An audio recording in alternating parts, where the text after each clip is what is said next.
Italian Wine Podcast. Chin Chin with Italian wine people.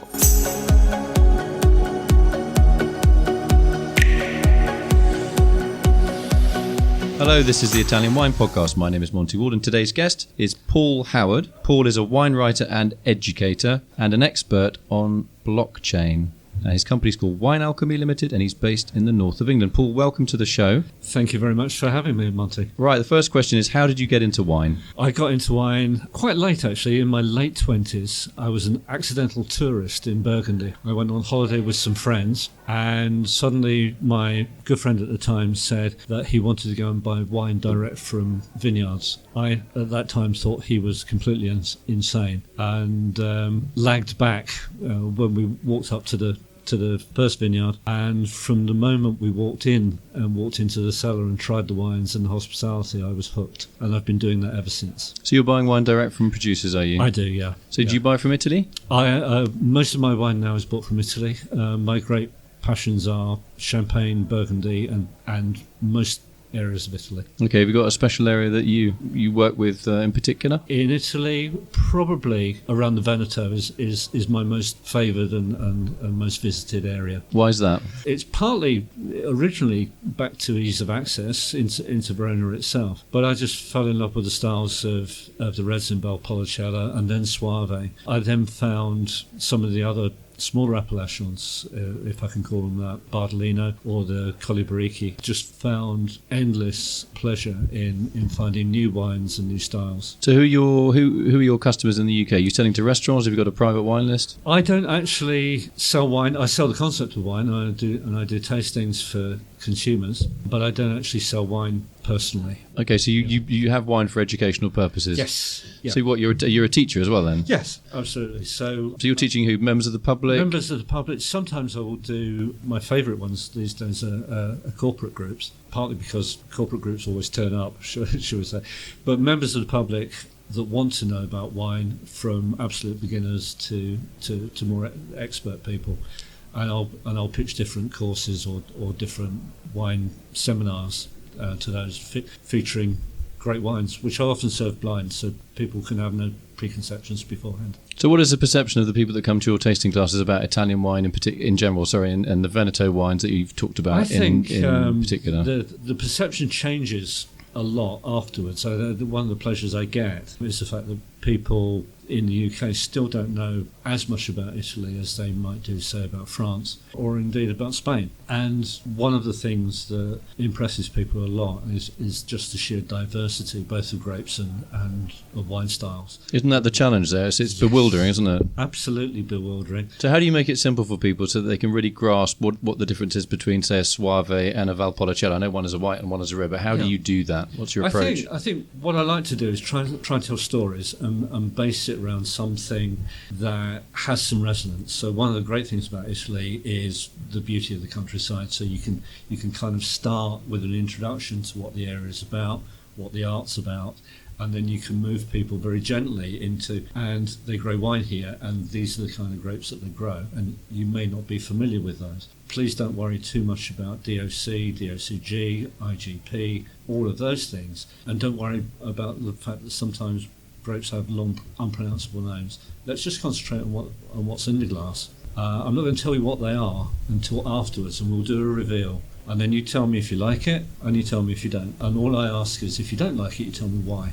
So when people don't like something, do they say, "Oh, Italian wine tastes very acid or very alcoholic"? Or there is a perception again that Italian whites are highly acidic and quite neutral, which I think at one time was possibly true. There is a perception as well that Italian wines are always very powerful. The reds certainly are always very powerful and can be very tannic. And so they're taking the kind of the Barolo model, if you like. And what I'm trying to do is say, yes, those kind of wines exist, but there's an awful lot more besides. So have you tried this white wine that's actually much broader? It might be Chardonnay, for example, Pignoletta. Or have you tried a lighter red like Lagrein. Do you think one of the problems with English, British people is nobody really wants to admit they actually like wines with a tiny little bit of sweetness, even if it's not written on the label? Absolutely, yeah. So there's that classic, I like sweet, but I'll only admit to being too dry. So one of the great things about Prosecco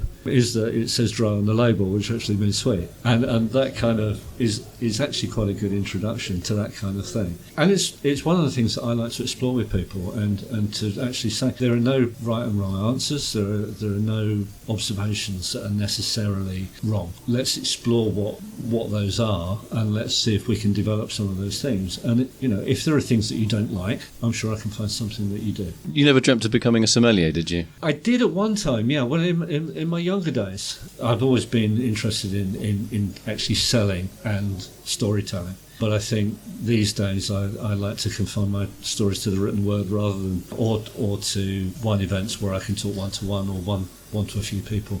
Just tell me about blockchain. How does that relate to your wine activity? It's an interesting thing because for many years I was part-time. It was always my dream to go full-time, which I am now. But I spent most of my life in financial services, which you can imagine is completely different and often perhaps quite boring in comparison. So wine was a real get out for me.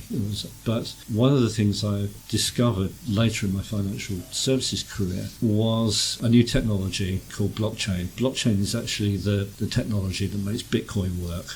And of course, whatever you think of Bitcoin, it's become hyped and full of money. And of course, from there, banks, the kind of people that I work for, were very interested in using the underlying blockchain to see what else they could do. Why would they want to use it rather than just paper dollars and physical money, coins? Yeah. The one thing that blockchain gives you is, if you like, a version of the truth that is incorruptible. So the way the technology works is that once you've put a trade or a transaction or an asset onto the blockchain itself, it becomes unchangeable, and there are various complicated mathematical formula to maintain that. That means that whenever you transact on whatever it is that's on there, in this case wine, or it could be legal services, or it could be a currency, every transaction is linked to the previous transaction indelibly. So you've got a perfect history from, and in this case in wine, from growing the grape all the way through to the consumer opening the wine and drinking it in the glass.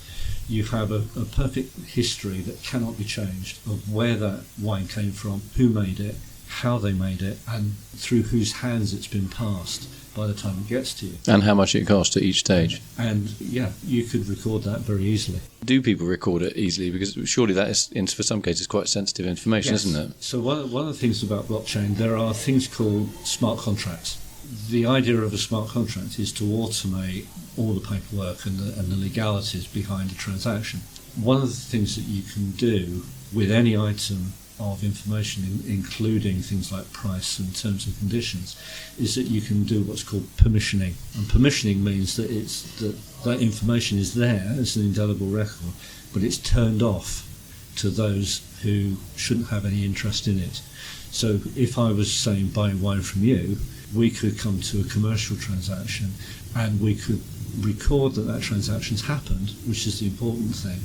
But the actual amount of money or when I need to pay you or when you're going to ship the wine to me can stay in the private domain. Between us? Yeah. Right, so if I sell you my €3 bottle of wine and you're paying €4.50 for it, yeah, and you are clever enough to sell it for €600 a bottle, yeah, that the person that buying it for €600 a bottle does not know that actually he or she is paying way over the odds. Correct. Okay, so I mean, that's kind of one advantage of it, that sort of secret. If I was a dodgy producer or selling wine from denomination or appellation X, yes, and actually I was blending in wine from appellation Y, yes, would the blockchain be able to find out that I was being dodgy or not? Yes, it would. But what if I was buying wine from a dealer who wasn't on blockchain? So I bought some Merlot, yeah, and I was sending you a Sangiovese, and I said, right, here's my Sangiovese, and you said, well, that tastes quite nice, and you're going to buy it. You would not know that I actually put stuck Merlot in it, would you? That's correct. Whereas on blockchain you would.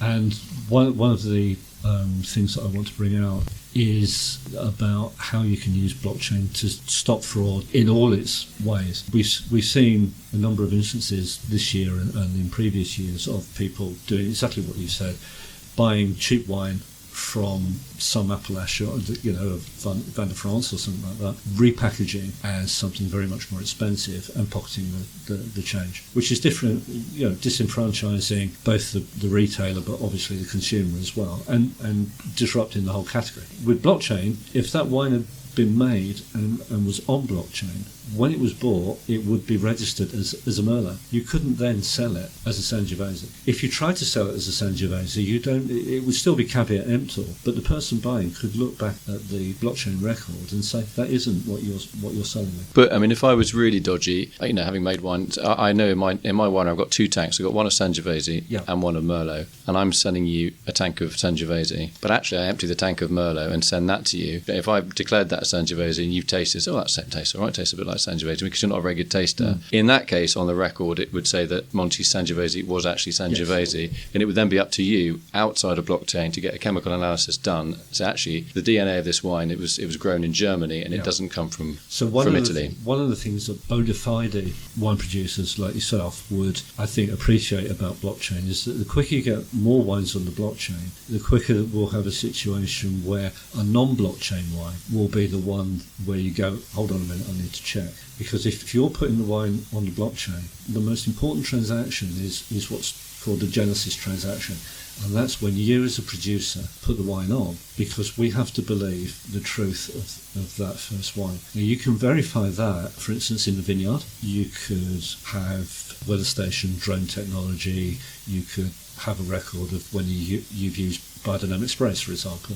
You could put on your organic or biodynamic certification. In the winery, you could have testing of various stages in winemaking, but you could also put that isotopic analysis on. So that would guarantee. A non-blockchain wine wouldn't have that guarantee. So I think that's one of the advantages for people moving to that situation.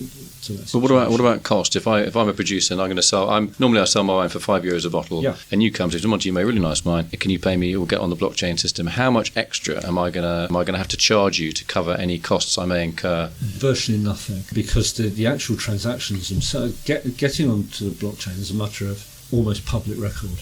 The code was actually, when it was invented as an open source code, and it was left by the inventor to the world. Open source code means anybody can use it. Yes. And so you've got various companies, startups using blockchain, and the cost of adding that wine onto the blockchain is no more than it would cost you to fill a ledger in through Excel. Right, it's virtually nothing, and it's actually using the same process. You can even use your browser to do it. So it's the amount of time that it would take you to upload that data. So there's virtually no cost in that whatsoever. There are some costs downstream, because the important thing is also how you track your wine as it moves through the distribution chain to the customer. But there are some very cheap examples like QR codes and RFID tags that are either their cents. Even a RFID tag is only a few cents in price. Right, and what does RFID stand for? Radio Frequency Identifier.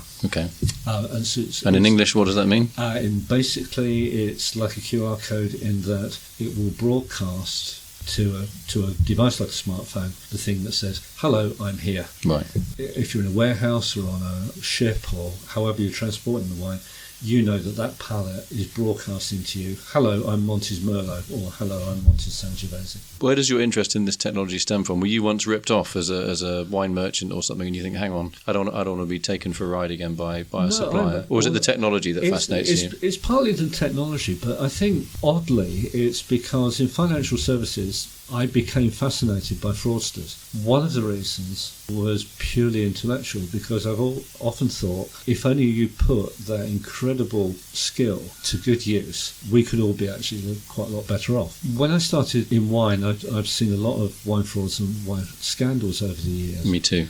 And I'm always amazed by how easy it is for the wine market to be the victim of frauds at every stage. If you're selling eggs, it's very hard to pretend it's an ostrich egg is an ostrich egg and a chicken egg is a chicken egg. It's very hard to pull the wool over somebody's eyes, but in wine, it's very, very easy to do. Yeah, that's right. You've got a liquid in a bottle, and that liquid can be substituted and it can be adulterated. And we've seen every kind of fraud, from the obvious kind of that's fake labels for the investment fine wine market. But my real interest is actually in, if you like, the volume market for everyday drinkers, where they can be ripped off. And we've seen a large incidence of faked wine or adulterated wine over the last few years. And that means consumers are getting ripped off. And I'm a consumer, and I don't, that doesn't sit well with me. Paul, it's great to talk to you. Your title of your company, WineAlchemy Limited, just talking about fraud. I mean, why alchemy? Alchemy, because alchemists, we kind of think, I've seen some alchemy in the wine industry where I've blended wine that shouldn't have to, maybe I shouldn't say that. No, I think, sorry, I think actually that you're making a connection, which is actually quite an interesting one. I'd never thought of that. When I named the company Alchemy, I was actually following some of your ideas from some of the things that you'd written in Harper's about biodynamics, articles of which I've still got, by the way. It's a long time ago. It's a long time ago. We've both been around a while, and speak for yourself, mate. One of the interesting things I've found is that in chemistry, the alchemists were the first chemists, and they were trying to turn base metal into gold. And in a sense, and in a very loose sense, that's what I'm trying to do. Cool. Paul, it's been great to talk to you. Fascinating conversation. We've never had anybody on the show talking about the things that you've been talking about today. Fascinating interview, and we hope to get you back in the future. Yeah, I'd love to come back. See how the blockchain thing develops in the wine industry. Yeah. Really interesting. Thank you very much indeed. No worries. Thanks, Paul. Thank you. Follow Italian Wine Podcast on Facebook and Instagram.